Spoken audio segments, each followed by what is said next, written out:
Okay, so how would this work? Well, basically, ideally, in 6 years after it's ratified, every American would have a personal voting device, similar to a smartphone. This device will allow you to do your vote anywhere in the United States, anywhere. And that vote would be counted towards, let's say, a proposal in the Senate. Let's suppose that the public electronic voters had an idea they want, ratified the law. Let's say take away funding for oil companies. It's like $5 or $6 billion, if I'm right. I don't know exactly.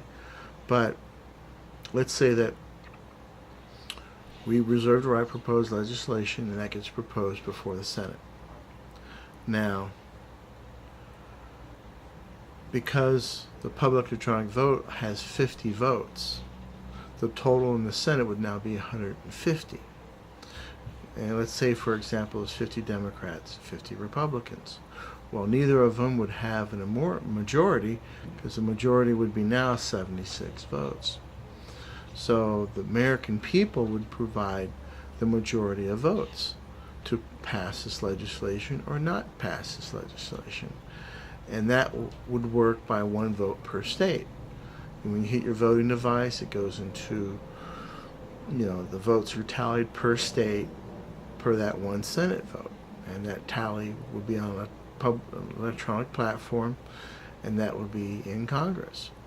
So you would have a voting device that would put yes or no, yay or nay. Why don't we have them now? It's foolish not to have them. So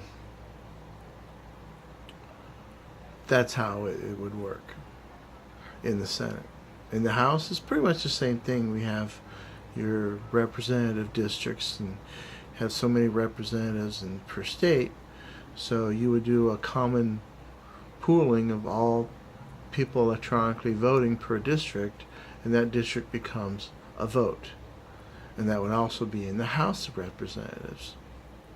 So that's basically how it works. It's pretty simple. It empowers Americans.